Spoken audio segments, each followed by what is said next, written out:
రేవంత్ రెడ్డి చేస్తున్నది జలద్రోహం. ఇది ముఖ్యమంత్రి కుర్చీలో కూర్చోండి ఇవాళ తెలంగాణ ప్రజలకు నమ్మక ద్రోహానికి రేవంత్ రెడ్డి గారు పాల్పడతా ఉన్నారు. మేము ఇప్పటికైనా రేవంత్ రెడ్డి విజ్ఞప్తి చేస్తా ఉన్నాం, ఇప్పటికైనా ఈ పిచ్చి ఆలోచనలు విరమించు.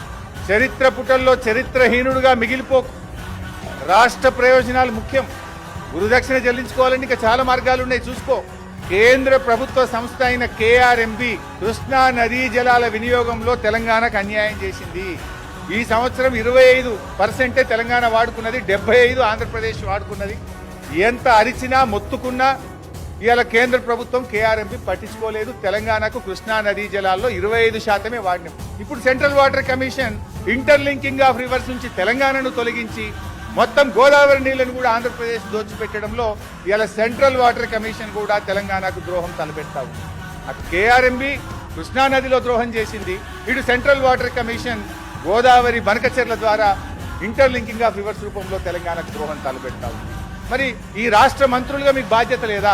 మీరు పట్టించుకోరా అని నేను అడుగుతా ఉన్నా. రేవంత్ రెడ్డి అంటే surrender and phone. What about the union ministers? What about the 8 MPs who was won from Telangana?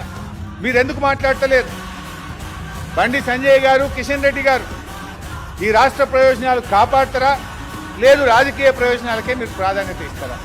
మీకు రాజకీయం ముఖ్యం అనుకుంటే ఈ 3 ఏళ్ళు ఉంటారు, కానీ రేపు తెలంగాణ ప్రజలు మాత్రం మిమ్మల్ని కానీ ఇటు రేవంత్ రెడ్డిని కానీ క్షమించరు అని చెప్పి ఈ సందర్భంగా మేము హెచ్చరిస్తాం.